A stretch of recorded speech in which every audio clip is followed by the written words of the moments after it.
Welcome everyone to the show. I'm your host Don Vic. We in the building, baby. What's up, everyone? What's up, boy? Today we have a great show for you guys. Today we have two amazing people coming on the show, and I am honored to have these amazing people on the show today. And we're going to be talking to my man Martin Manuel Nuza, an amazing guy. Um, actor, ghostwriter, director, award winner, producer, publisher, author. This guy does it all. Okay. So we'll be talking to him in just a second. First of all, I want to thank everybody who tunes in and show the love for my guests and the show. Thank you guys. Appreciate it. Big shout out to Parapost Network, YouTube, Facebook, and everyone around the world that tunes in on the show and show me some love. So before we start the show, I just want to thank my brother, Hank Garrett. Just wrote a book a while ago. He signed it for me. Hank is an amazing guy out of California. Great book. You guys should check it out. It's called Harlem Hoodlum, Hollywood and Heavyweight. So big shout out to Hank Garrett. Thank you so much for signing the book for me. You're an amazing guy. Mark Clark, thank you for tuning in. Let's go. Let's go. Big shout out to Mac Clark, Angry Stove Studios. Big shout out to them. Also, big shout out to the Pagan TV series, Denise, Sarah, Mary, everyone part of that crew. Big shout out to you guys. So I do have my guest on the panel. We're going to bring in Martin, and we're going to talk to Martin, find out exactly what he got going on today and what he's done in his previous time. Okay, folks. So please welcome Martin Manuel Nuza to the show, folks. Hello, everyone. Show. Hello. Thank you very much for having me on your show. Thank you for coming, giving me your time. I know you're a busy guy. Jesus Christ, what don't you do, Martin? Well, I'm passionate about what I do, and I like doing it. And it's great. It's a great feeling. I've been doing this for about 30 years now, and it's you meet a lot of good people along the way, a lot of true talented professionals, and you collaborate with all sorts of individuals. So, but yeah, it's been a good 30 years. It's been a good journey. Martin, that's the great thing about what we do. I'm an actor as well, but I find it fascinating what we do as actors, directors, writers, meeting people around the world, connecting with them, collaborating, getting into projects, and that's a great way for us to expand, right? To expand and to get to other projects. So how has that been for you, connecting with other directors and getting into other projects? Well, I started off basically like a lot of filmmakers without having any not experience, but connections.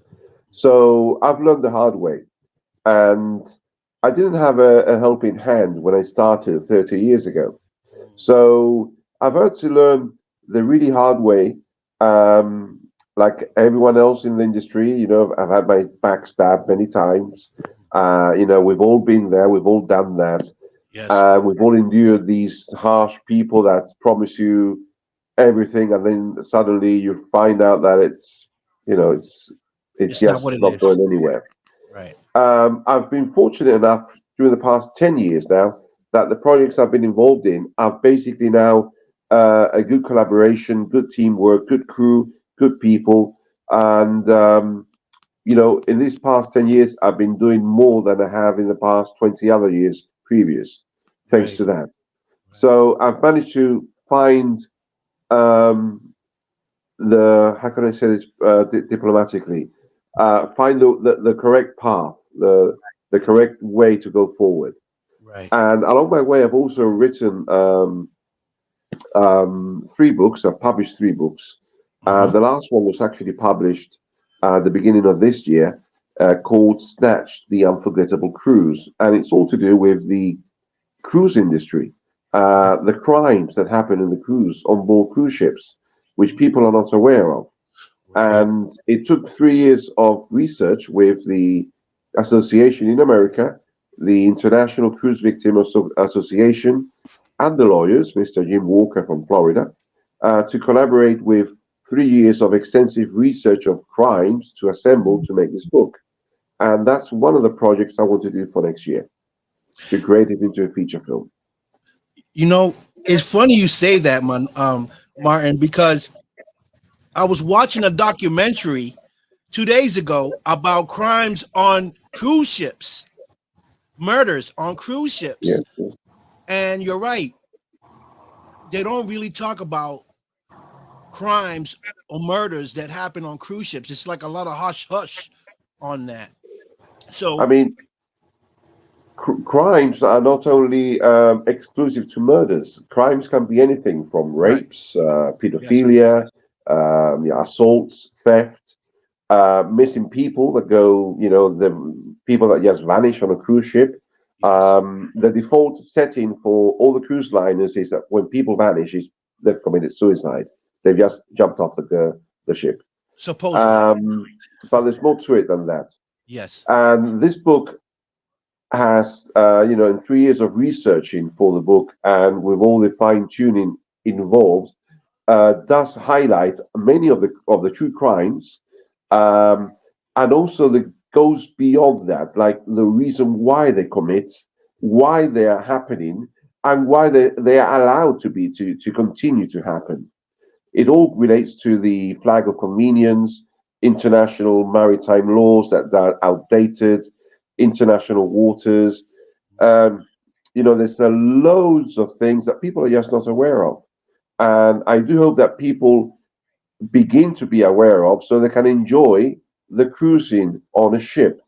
The main factor of writing this book is not to deter people from cruising ships. On the Right. contrary, is to make them safer, Right. and not only themselves but their loved ones too. Right. You know, that's a great thing that you're doing.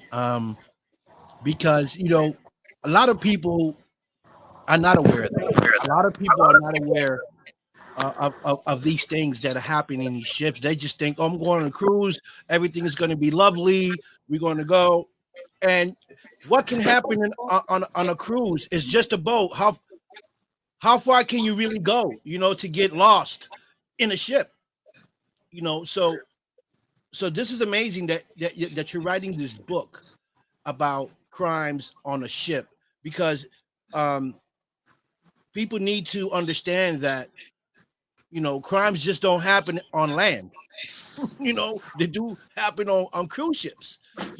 And a lot of people do disappear. um like you said, national waters, when you go over to another country, you're traveling from, say, United States, and you're going into Europe or one of these other continents, and you leave the boat.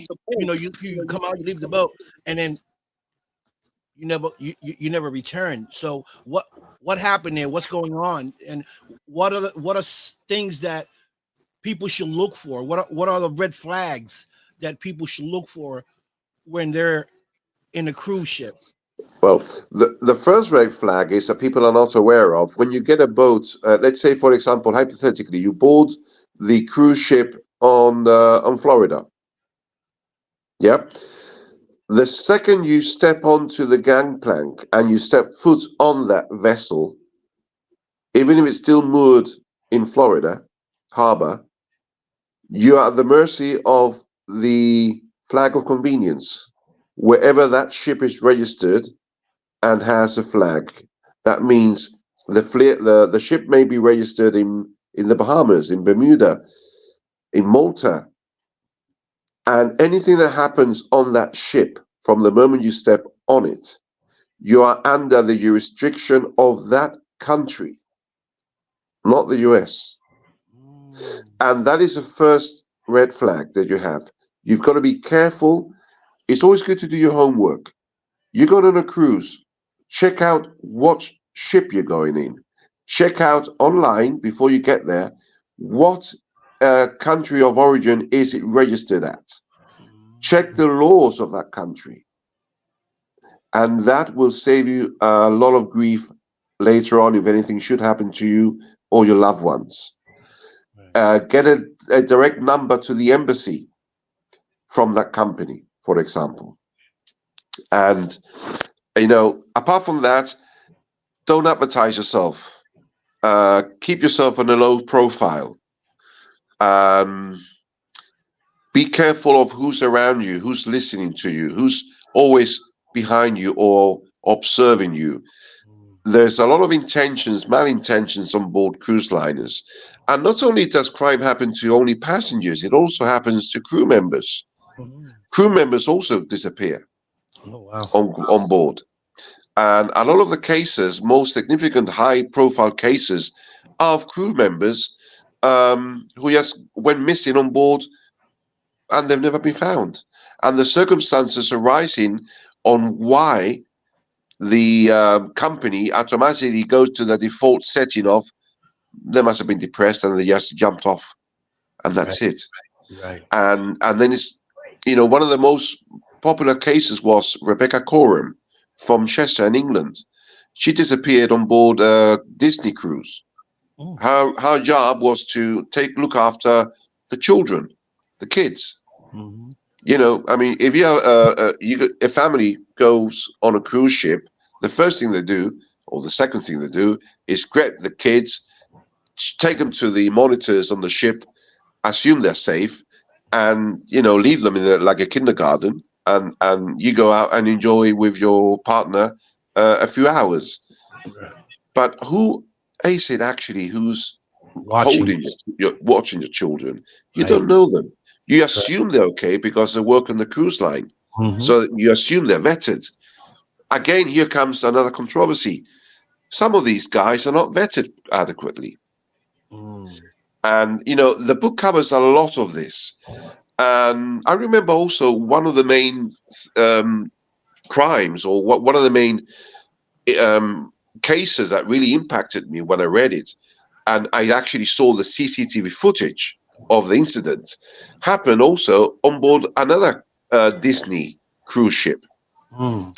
There was an 11-year-old girl and you see it on CCTV. She's walking to an elevator, and there's no one around. She goes into the elevator, and just as the elevator is about to close the doors, an Indian guy from Goa, a crew member in his official uniform, he goes into the elevator and starts fondling with her, trying kissing her, and really sexual activity there. And no one comes to her rescue. Oh my And the God. girl is just by herself.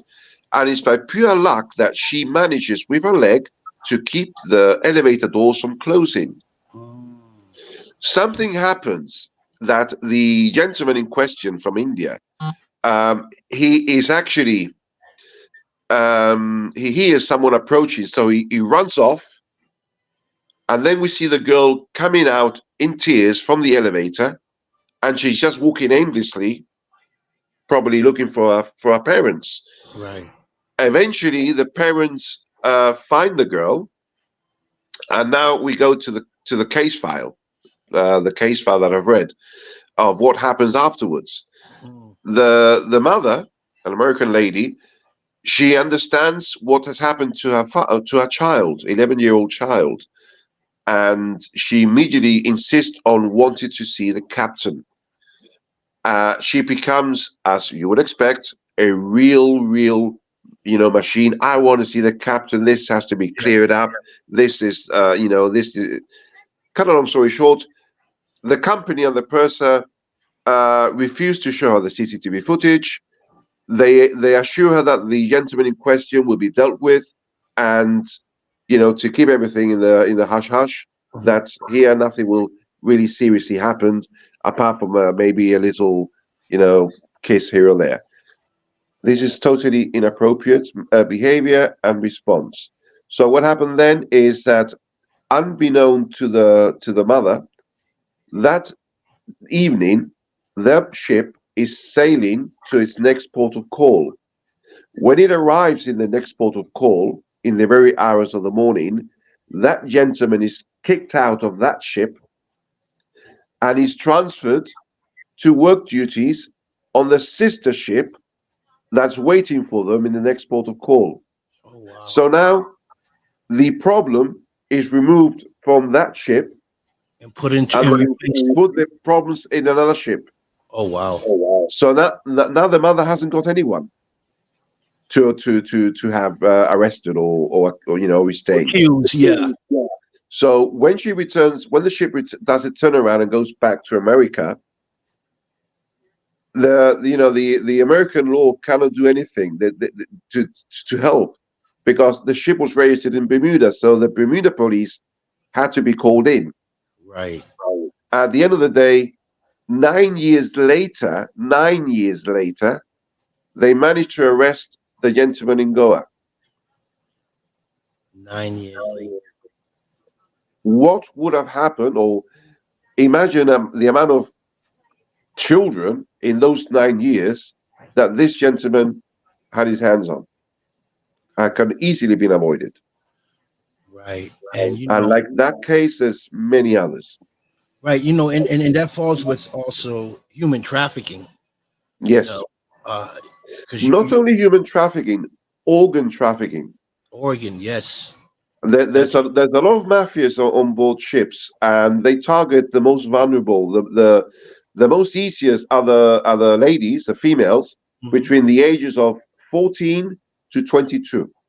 Mm, A lot of these actually disappear, never to be seen before. A lot of these go by themselves or with their friends.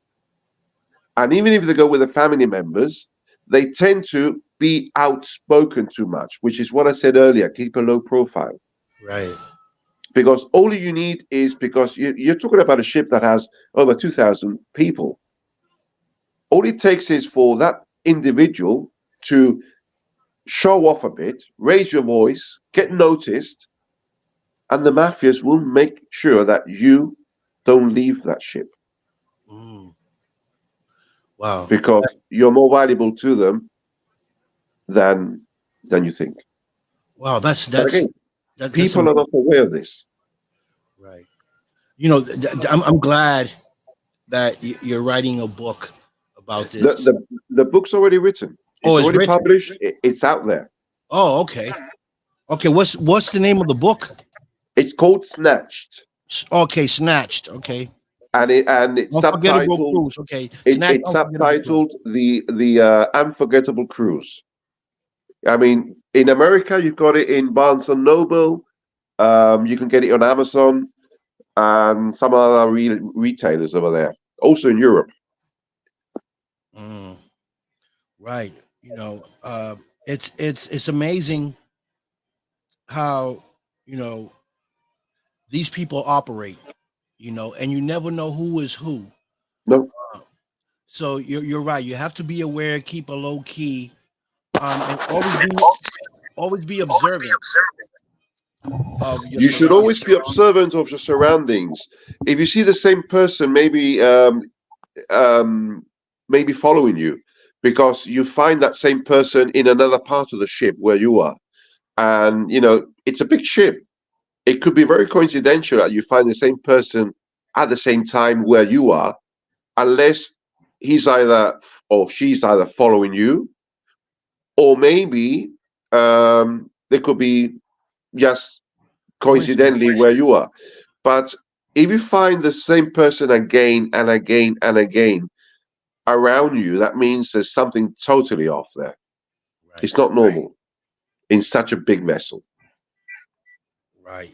And that was won Best Crime Script Award Yes, in Snatch, The Vegas Unforgettable International. Cruise, has won 3 awards actually. Yes. One in Italy and Yes. two in England.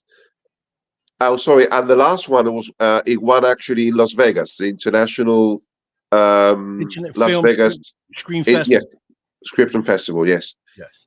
and that is based on the book, the screenplay that won the awards, and That's that's amazing. for the film I want to do for next year, the feature film, Wow. I and bring the book to life.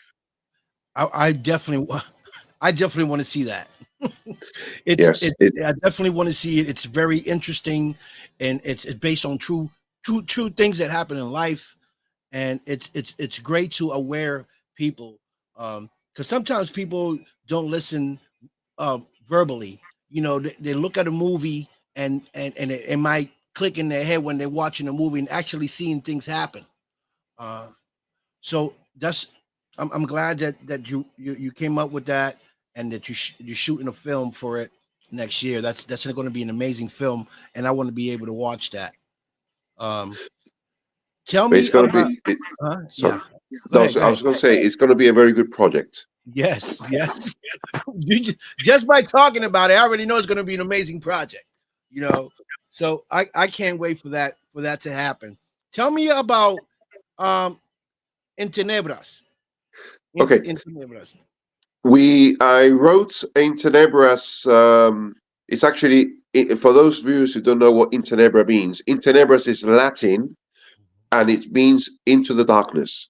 Yes. So that's why the movie is called In Tenebras, subtitled Into the Darkness. Mhm. So I wrote the script in February of this year, and I went into pre-production in June, and we started production in Gibraltar in July. And we it's currently in post-production in England. And In Tenebras basically deals with it's inspired by true events. Mm, Gibraltar, for those who are not aware where it is, it's in the southern point of the Iberian Peninsula, Spain. It's at the very end. It's a British jurisdiction, it's a British colony. okay. And during the Second World War, there was a German U-boat that got captured in the Mediterranean, and it was towed to Gibraltar, a British harbour, where the British obviously removed everyone from the ship, from the U-boat, from the submarine, but they discovered there was a lot of gold. It was carrying a shipment of gold bullions, gold bars, and no one knew where the submarine was heading to or where the submarine came from, especially where the gold generated from. It's mystery, even today. So this sparked my interest. I was born in Gibraltar, and Gibraltar's my home. So I grew up listening to all these stories, including war stories like this one. Right. So what happened was the British intelligence removed the gold bullions from the submarine because at the time they were fearing an invasion by the Germans, Operation Felix, Felix, and they didn't want the gold to be again taken by the Germans when they invaded Gibraltar, and that gold used against the Allies for the war effort, for the German war effort. So what the British did, they hid the rock, sorry, they hid the gold Oh, inside tunnels inside the Rock of Gibraltar. mm, The Rock of Gibraltar is a mass of Jurassic limestone. It's in the Mediterranean Sea, but it's in the Strait of Gibraltar, which means it's on the east side, it's the Mediterranean Sea, and to the west, you've got the Atlantic Ocean. And to the south, you've got where the both waters meet, creating the Strait of Gibraltar, which is the entrance to the Western Mediterranean. During the Second World War, a contingent of Royal Naval personnel from the 178 Tunnel Company, along with the Canadians, engineers and miners from Ottawa, they constructed over 30 mile of tunnels inside the Rock of Gibraltar. oh wow. And there's a massive infrastructure inside. Mm, So what happened is that the British hid this gold inside the tunnels and they buried it there. wow. Now, what happened to the gold? No one knows. Mm, In the military archives in England, where I went, the paper, the document states what I've told you about the submarine being captured, the gold being removed and buried for, they don't want to fall it into German hands. But someone has ripped the rest of the page. So what happened afterwards, no one knows. So I thought, well, this would be interesting to make an adventure movie out of it, using this as a foundation of the movie. right.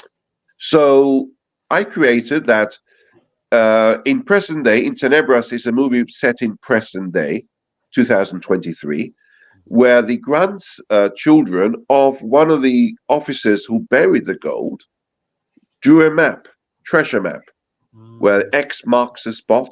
yes. So the kids come to Gibraltar and they go in search of the gold. They go and explore through the military tunnels until finally they find the gold. But the gold comes with a curse. And there's a lot of things that happen thereafter. I'm not going to spoil it. I'm not going to give Yes. spoilers out. I'm all But, listening. but it's a roller coaster ride, which doesn't end well for many people. And in this film, we've got Michael Paré, very famous actor based in Los Angeles. He plays a military captain. We also have Costas Mandila, who plays a major, a British major, also a very popular actor. And we've got Taya Kansik from England, very, very nice lady. She's action packed. She's a stunt coordinator. She's a stunt person. She's a great actress. And we've got also a lot of local Gibraltar actors involved. So, cut a long story short, it's a roller coaster ride from start to finish of mystery, suspense, and action in Tenebras. Wow. Yeah, I'm and where's that playing? Is that playing like on YouTube, Tubi, like on? Well, it's currently in post production. The editor in England is called Dean Meadows. He will have the first draft of the film by the 20th of December. The composer is Mr. Rick Ballantyne from the States, from Templegate Films. Okay. And once the first draft of the edit is done, then it goes to Rick so he can do the score. He's waiting to do the score, the music score for the whole film. Right. And at the same time, we've got the sales agent waiting for the final product by May. So by May, it should be out in Oh, all platforms. oh That's yes. May of next year. I'm definitely going to tune in and watch that. That sounds very interesting. You know, Um, the in Tenebras, the same as Snatched, you can find all the details in they all have IMDb pages, right. which you can access through my own page, and then you can just pick on the relevant films from thereafter. Yeah. And you've got the whole, you've got loads of pictures and information and Yeah. everyone involved and so forth. Yeah. I was on your IMDb, checking it out. That's where I got the Tenebras from. Um, Okay. And also, so I'd like to give a big shout out to my publicist, Mickey Soler. okay. I hope she's watching this. Hello, Mickey. For putting everything together, putting us also in contact, Yes. Yes. and for continuing to support me and my projects. Yeah. She's a great girl. Yeah, Mickey Solar is amazing. She'll be on the show tomorrow. I can't wait to Oh, talk to okay. Mickey. Yeah, she'll be on the show Excellent. tomorrow. So yeah, this sounds like a very great, good project. Both of them. It's a very good project. And if you don't mind me interrupting, I'm going to say something also interesting. We filmed, with permission, of course, from the military in Gibraltar and the government of Gibraltar, we filmed inside the actual military tunnels. Oh wow. No one has done that. Oh So in this film, in Tenebras, you're actually going to see a lot of places that the ordinary public, not even those in Gibraltar, have actually seen before. wow. And one of those is the Eisenhower office. You know Dwight Eisenhower, Ike? He was in Gibraltar during the 1942 Operation Torch campaign, and he was here for 3 days. He left his office intact with original plotting maps, phones, furniture, the lot.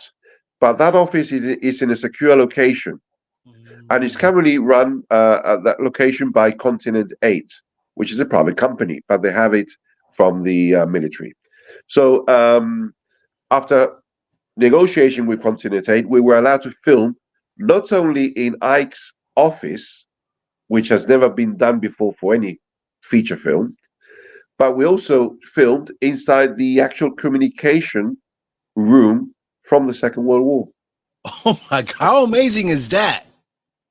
Plus a lot of different segments of military tunnels inside the Rock of Gibraltar.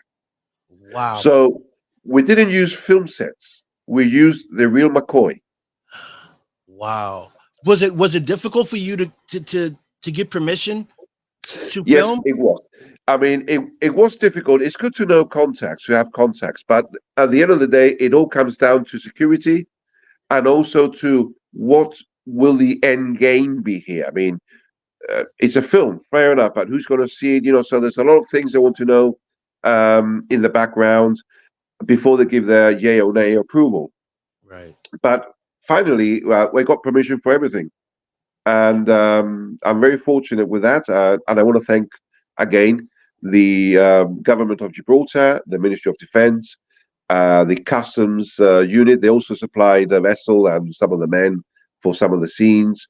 Um, the list is nearly endless when it Right. comes on the credits of all the departments and agencies and different people that have helped with resources, permissions, and authority to film in certain areas of Gibraltar, both inside and out. Wow, that's amazing. I can't, I just can't wait to see some of these films. I mean, it's Like I said, if you go to the IMDb, you can actually see the trailer the trailer. of In Tenebras. And in fact, the trailer also won in Bristol the RS Film Festival Award for Best Trailer last month on the 26th of October. I had to fly to Bristol to collect the trophy. And all this is also in the actual IMDb information pack. Everything's That there. good. Definitely going to check that out. In 2002, you wrote 6 episodes as well for the Moon Drake. Yes, Moondrake is an animation series, which is actually one of my great contacts, Jane Fitzpatrick. She's also based in America, and she created this Moondrake series. And she's also created a number of other good projects. But Moondrake is excellent because it involves um, different cultures. So we see each culture through the eyes of an innocent child and their way of how to try and make the world better. So it does handle the pollution, the climate, and loads of stuff. And recently, Jane also won for one of her scripts of Moondrake because it's actually 12 episodes.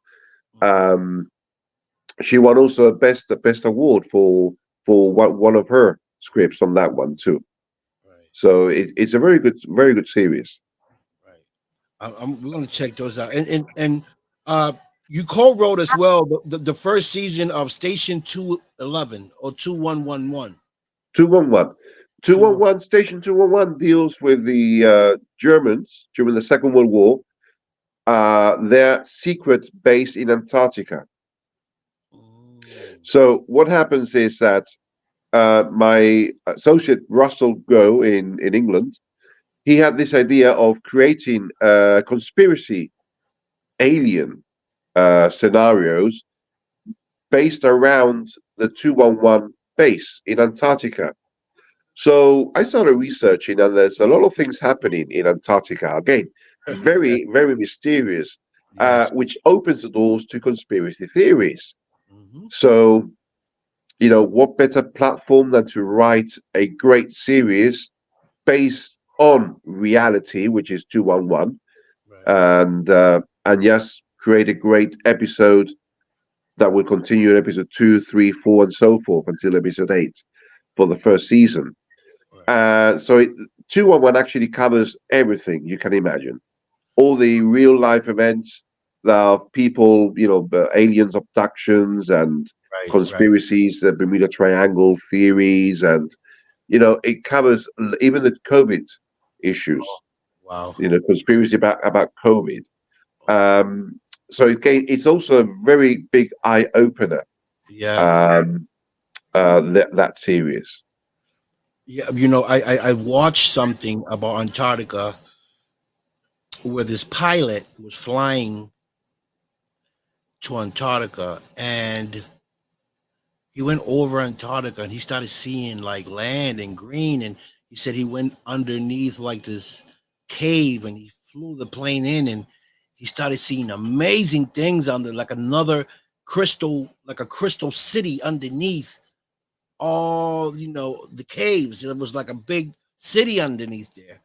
And he was just, explaining what he was seeing. Like he didn't believe that there was another civilization underneath the Antarctica. Like, he said he was saying he saw trees, green. He was seeing a lot of green stuff. A city made out of glass or whatever you want to call it. He said he's seen animals, like animals from back in the days that were extinct, that were there. Um, so that Yes, caught my, yeah. there's a lot of things suspicious that our own governments don't want us to know about Right, for our own protection, I suppose, or our own safety. right. Supposedly.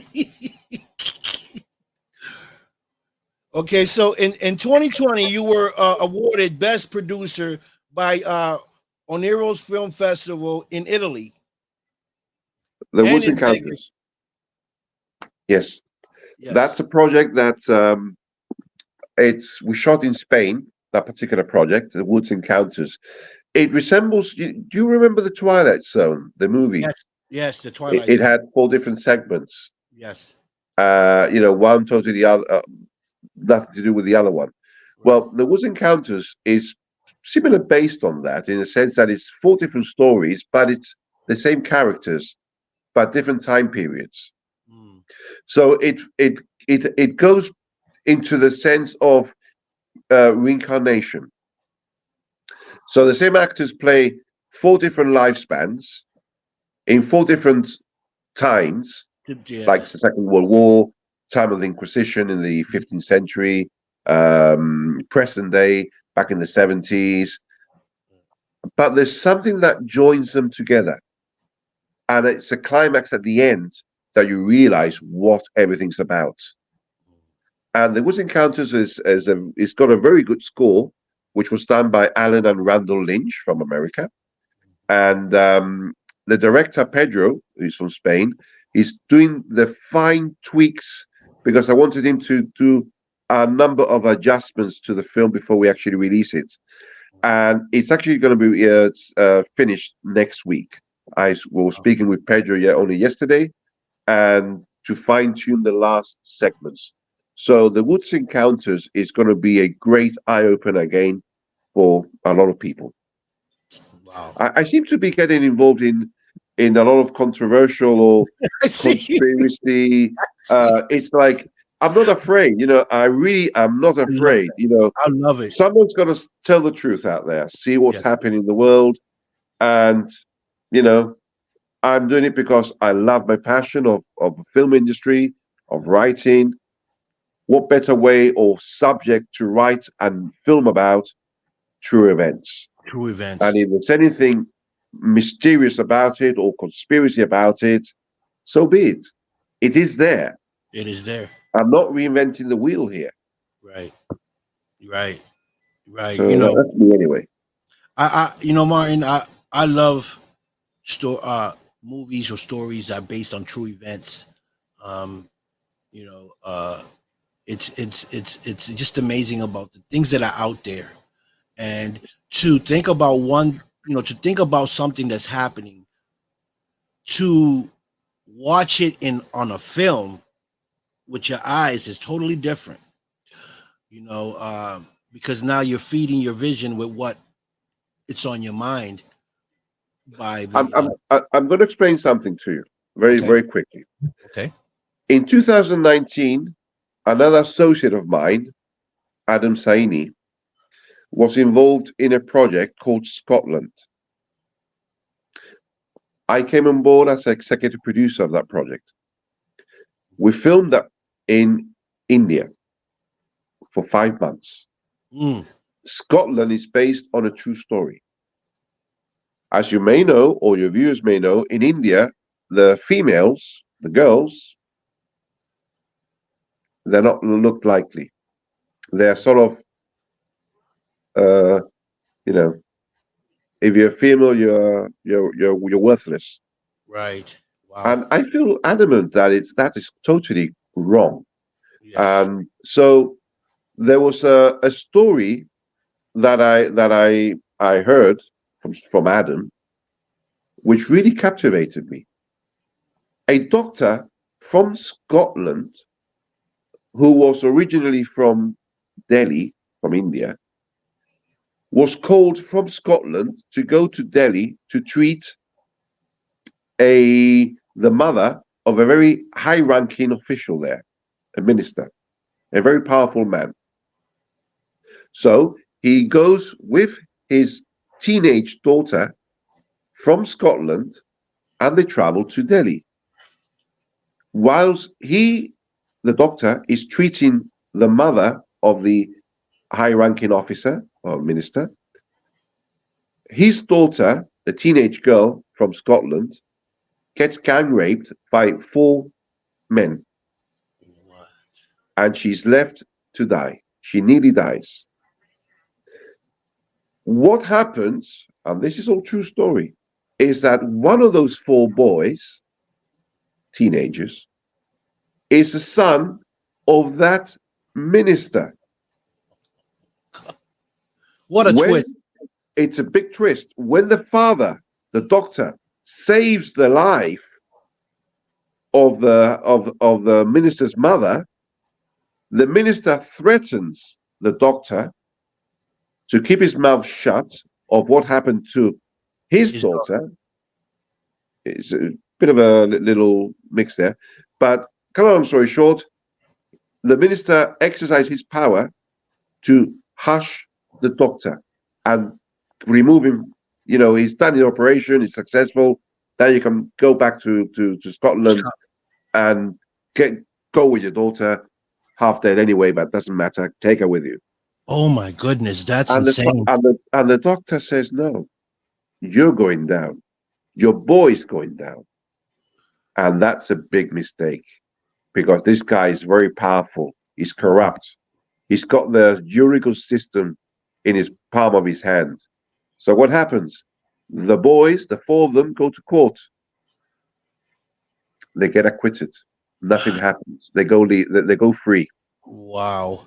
So now the minister, the baddie, they put it that way, the baddie, the bad guy, has his eyes set on destroying the doctor. So what does the doctor do? While his daughter is being recovering slowly every day, bit by bit, he has meticulously planned his revenge by killing each of the four boys, including the son of the corrupt guy. Wow. So Scotland is actually a revenge film based on true events.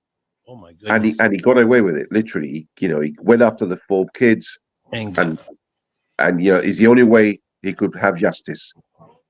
wow. We were nominated for the first round of the Academy Awards for the 92nd Academy Awards in Los Angeles in 2020 for that film, That's amazing. I for mean, Best Picture. yeah, We didn't win, but at least we were nominated for the first round. that's good enough. I That's mean, fine. Good for me. that's good enough. Nomination is good enough. That's like it's like still winning an award. You just don't have it. Okay. Oh, and apart from that, it's one of I believe over 45 awards, international awards also. Yeah, Wow. it was directed by Manish, also a very good friend and a great director. So Manish Vasalaya, sorry, right. surname. So why did you want to become an actor? Well, I don't really like to be an actor. I just like to do cameo roles on some of my films. Right. So I suppose it's like what Hitchcock did. You saw Hitchcock maybe walking in the background, Hmm. or maybe doing a one-liner, and that's it. You never see him again. Yeah. That's what I do. I just appear briefly on one scene, maybe in the background, or sometimes you don't even see me because you Right. don't know where I am. Right. It's like leaving a mark. Like it's my project. I'm involved in the project, Right. or maybe we need someone to just cover Right. because the actor got sick and it's a very short role. So well, I jump in. I might as well do it. Mm. So But that's the only reason. right. It's not that I want to be an actor. I don't. It's just, I like to sort of be somewhere in the background for a few seconds. Right, right. But you're more into the back of it, directing, producing part of it, Yes, creating the film. That's more what you like to do. that's correct. Yes. Okay, The creativity and the development and execution of the project. That's what I right. like. Okay. So, what are your long term career goals? Well, um, I would like to make as many movies as I can before I die. That's a reality. Yeah. So I suppose my main career goal is to just keep on going as I am. So let me ask you this: Tell me. Have you written something about yourself, like your career, how everything started from you to where you're at today? I mean, you telling me these stories, I'm thinking, this guy has seen a lot or been through a lot. Um, Well, would I be mean, would be in nice to 30 know. years, Yeah. in 30 years, I've met so many people in the industry, and I've been nearly all over the world making films. Um, I've never actually thought about it, writing a biography about myself, or autography or whatever.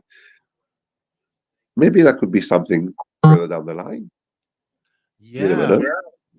Yeah, why not? I mean, I'm pretty sure you have an amazing story to tell. Um, And also good advice. Like I said, I didn't have anyone to help me when I started. But I have met in the past, as I said, since the past 10 years back, although I've right, been here for 30 doing this, but the main bulk has been the past 10 years when for 20 years, I started finding my feet, if you want to call it that way, mhm, finding the right people, the right crew. And for the past 10 years, I've been helping a lot of aspiring filmmakers, crew and actors at the same time, to and point them in the right direction, um, having them part in some of my projects to give them that extra push. Um, so I like to help people. I like to collaborate also in other projects, other people's projects, right, and keep the spirit and the passion alive for right. the industry. I'm the same way, Martin. I love to help people. This is why I have my show, to be able to expose them and promote them as much as I can through my platforms. And send some of my guests um, to other podcasts and other talk shows so they can expand their projects, or promote whatever they got going on other platforms, because I love to help people, and I'm like you. When I started, no one helped me, nobody believed in me. My biggest dream was, I wanted to be an actor, and because of doing what I do now, opened doors for me to be in several films. um, and I'm very grateful to God and the people that I have met in the industry through what I do now, which is doing a talk show. And I met amazing directors like yourself, and it's just amazing how far you can come by putting all the effort and energy to what you believe in. And Indeed, there was, sometimes I doubted myself, because we human, right?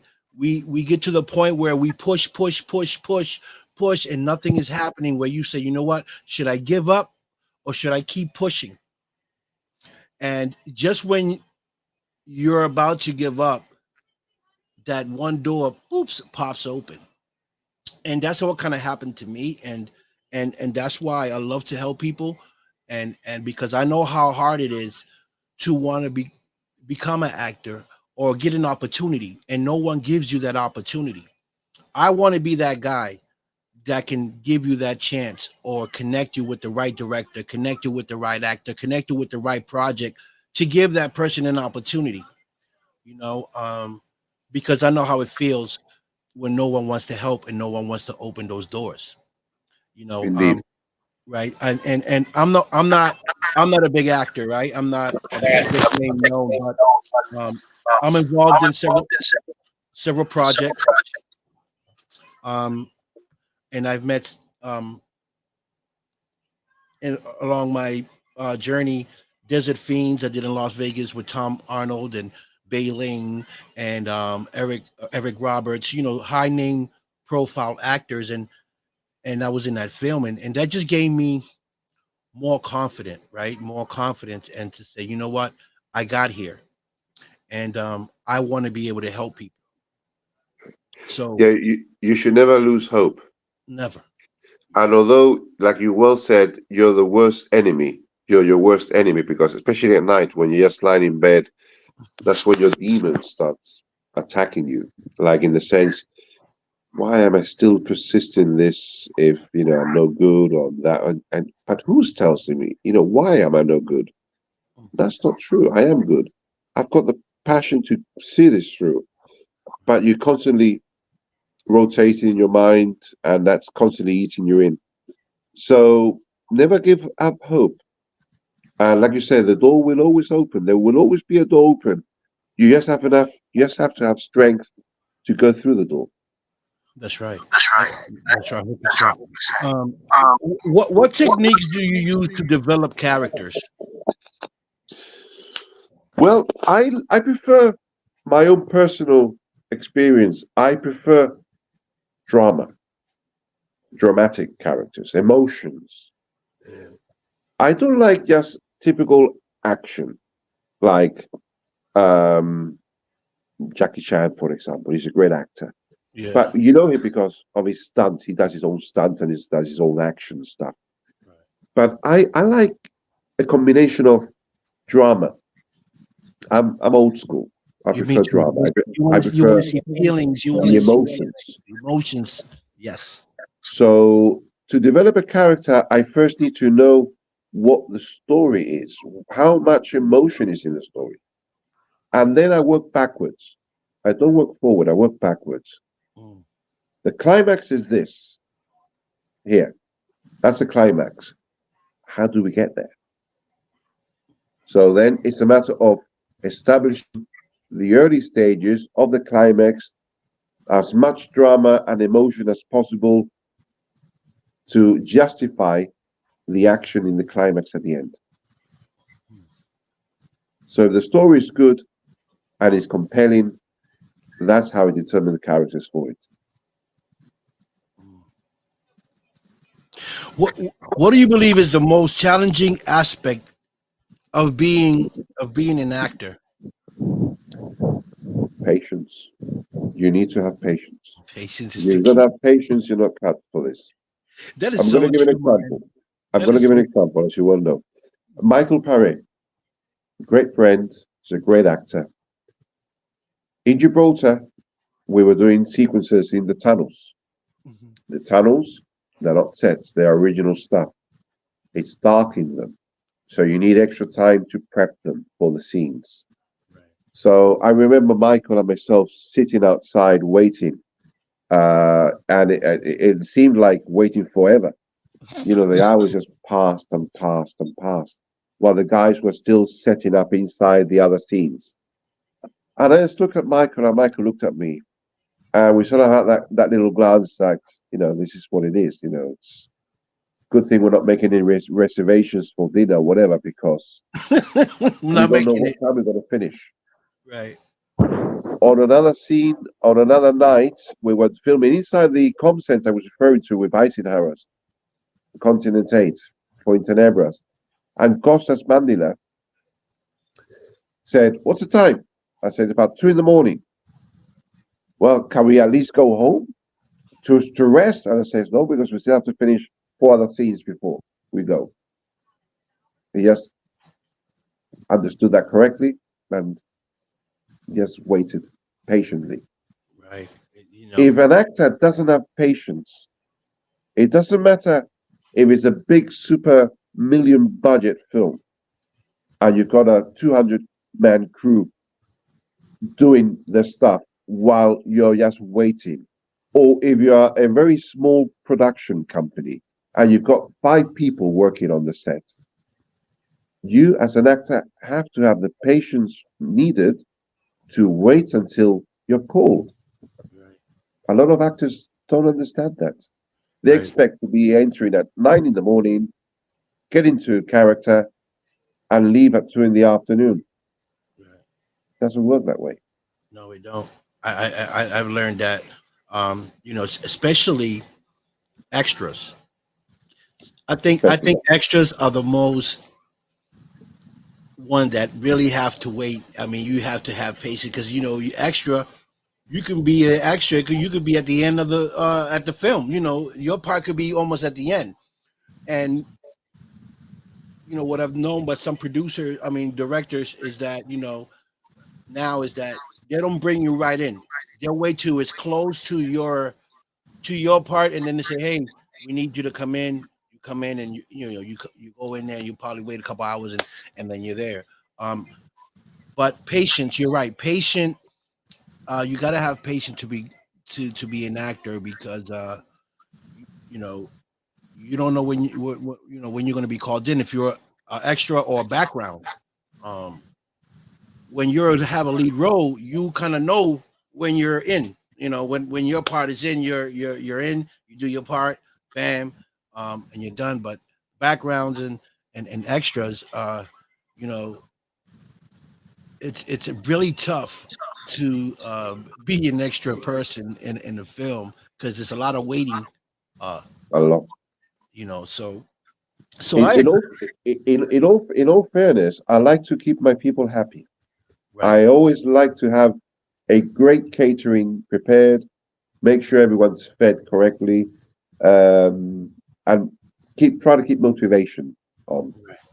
And if you can get someone who likes to crack jokes or whatever, I always make sure I know who they are to bring them along, That, and that's start me. cracking jokes, and time passes quicker. Yeah, that's me. I'm an actor, but I'm a joker too. I like to joke around. When I That's see good. when I see a set that needs life or needs some energy, I'm the first one to come in. And I start people getting laughing, and I start moving them around because I said, listen, it seems like we're at a funeral right now. We need some life. So I'm like Correct. that. I love to be energetic. I like to be in a production team where everybody is collaborating. Everyone is talking. Everybody's communicating. Because I think it's important. How do you connect with your actors? Are you one of those directors that you have to do it like I say, or you're out, or you work with your actors? I work with the actors. You work with the actors. They've got the script, the shooting schedule of the day. Mhm. They know the lines. Most of them come back to me, Martin. What if I say this instead of saying this? It may sound different.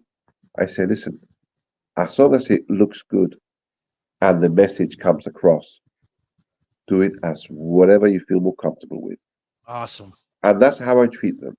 awesome. If I go literally by the book, the script says you have to say it is when we say so. No, No, because maybe it's perceived wrong. right. So I like to give the actor the choice to Awesome. express themselves better. It's at the end of the day, it's them on the screen, Right. and I want to expose them the better as possible to Right. make them shine Hmm. as an actor and also as a person. But the message, as long as it comes across beautifully, I really don't care how they execute it. Right. Yeah. That's very important as a director to co- uh, interact with their actors. Um, this last film I did in Las Vegas with director Chauncey Phillips. He's from California, great guy. He's into horror films. That was my first horror and comedy film I ever done. But he was a laid back director. He said, this is the line, you say it, um, and if you can add something to it, that has to do with then you you do it. As long as you say my line, the line Yeah. that goes with it. If you want to add something else that you feel that may help your character, then do it.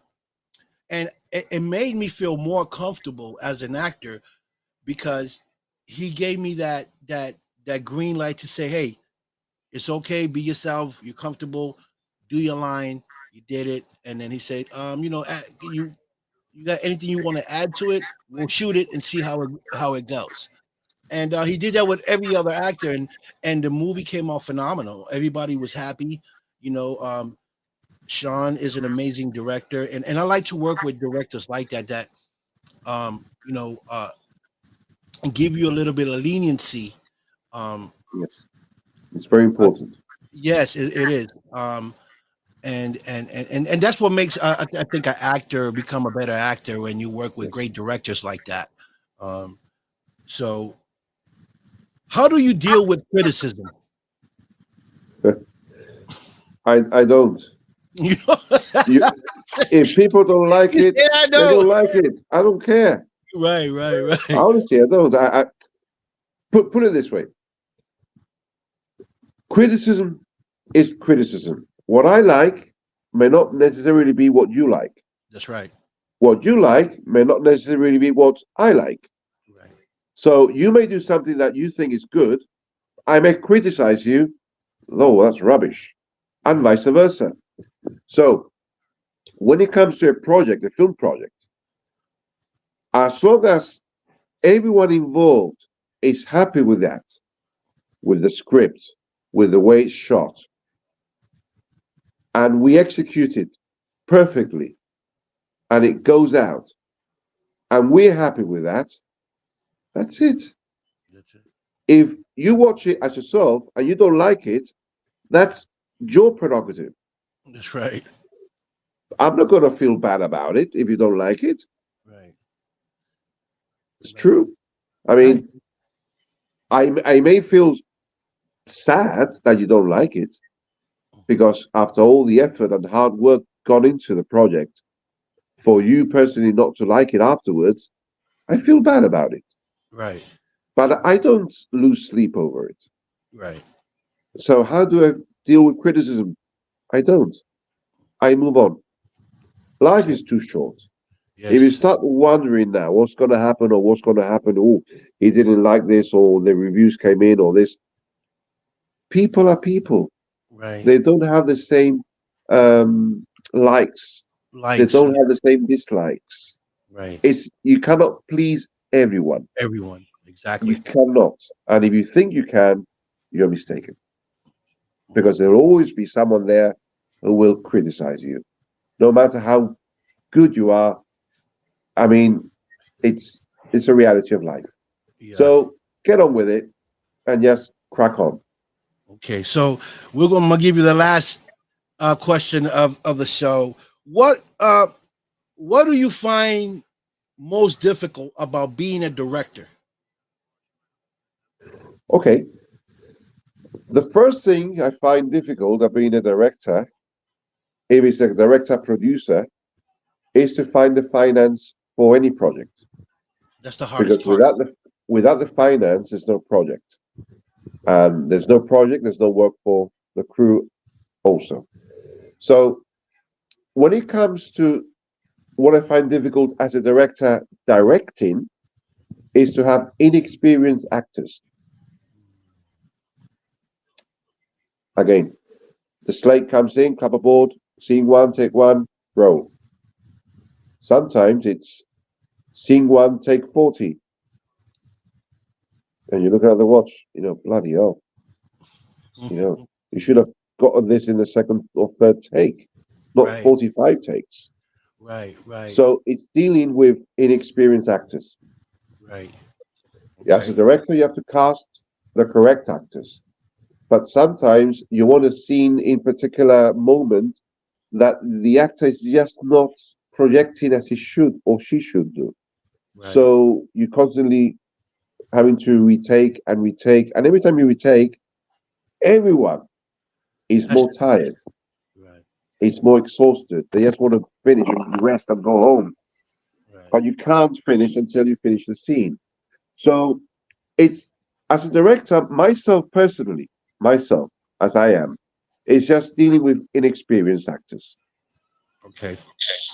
Okay, one more. Which film would you say was the most challenging for you Wow.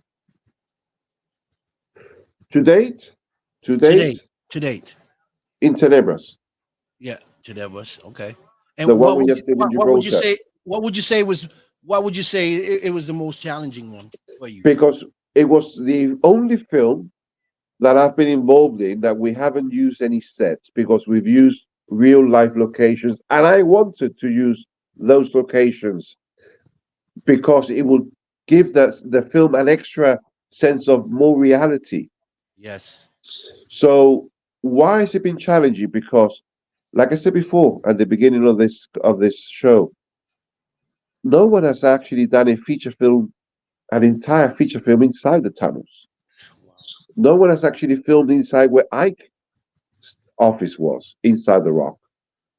So this has been a challenge in itself to get the permits, Wow. to get to equip everything, the lights, the extras, the crew. Yeah. It's very challenging because it's not something that you just go into a sound stage and you have the set already there. Right. There's a lot of people watching over you on the day to make sure that you film correctly and you don't aim the camera slightly more to the right because of the sensitive things on the background. Right. I get So it. it's very challenging because not only are you supposed to direct the actors and direct the scene, but you also have to keep in mind these guys watching you in the background, any false move, and they're going to kick the whole crew out. Yeah. And then you're going to have no location at all to continue the film. Mm, And that is a stress beyond any stress I've felt before in any film I can imagine. because you want to get everything right. And luckily enough, we got everything right. Mm, We got everything in the can. And we did everything as we should have done correctly. that's amazing. So, you know, Martin, I want to thank you for coming on the show. You've been amazing. I wish we had more time to keep talking because you just you got my mind going. And I love it when we have an interview and it's interesting as this that where we're talking. But I would like to bring you back in the future. Maybe when these other projects you got done get done and you want to promote and want to talk about it. I want to bring you back and we can talk about it again on the Well, show. I want to thank I you. look forward to that. I want to thank you also for having me. It is rather late now. It's 10 o'clock in the evening here, Yeah, but I don't mind at all. You're a great guy. thank you so much. You know, I look forward to having you possibly in one of my projects as an actor. Oh, You thank never you. know. Yeah, sure. And want to thank you and your audience for listening to me. And I wish everyone a good day and a good weekend wherever Likewise. you are. Any more shout outs you want to send? Any shout outs to your wife or anybody, kids? Anyone? Well, my wife is my rock. I mean, she is the only one that really understands the pressures I'm subjected to. Every time I have a very low moment, like you said before, these demons start eating you, and she's always the one that encouraging me to carry on, keep moving. At the beginning, I used to handle criticism very bad. Right. 30 years ago, I got criticized. Oh, before because this was wrong, and it ate me alive until I Mm. decided, why? Get it over with. Move on. It's her or his opinion. Mm-hmm. It's just an Is one opinion. of billions. Right. So my wife has been my rock, and she's still my rock, and she's always there. She's the one that's basically encouraged me to keep on going and moving.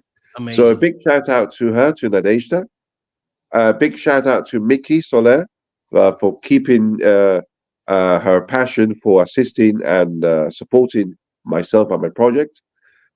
Big shout out to all the cast and crew of all the projects I've been involved in the past, and also a big shout out to my associates in America, Rick Valentine, Templegate Films, Jane Fitzpatrick, Brokenham Productions, Russell Coe in England, Adam Saini in England, Dean Meadows in England, and I mean, if we had another hour, I would mention everyone else, but unfortunately, we can't. Yeah, we do. We actually have Eileen Margareta coming on next at 5 o'clock. So Well, I don't want to keep Elaine waiting, but okay. also a big thank you to everyone in Gibraltar, my hometown, everyone who supports me in Gibraltar by believing in me and my projects and keeping, rooting for me to continue also. And because Gibraltar is a very lovely place, a lot of great people here, a lot of great friends, and thank you once again for every one of you guys that supports me in any way possible, by even just by saying hello in the mornings when we walk past. Amen. Amen to that. Amen to that, Martin. Well, thank you again. Don't be a stranger. If I can help you in anything, I'm a text away.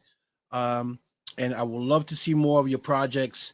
I'm definitely gonna look into some of these stuff on your IMDb trailers and stuff. And whatever I can promote, I'll promote for you on my page. And if you would like to come out on other shows, podcasts, I can do that too. I can recommend you to my brother. Mike Wagner has an amazing show from iHeartRadio. He's on all platforms. Great guy.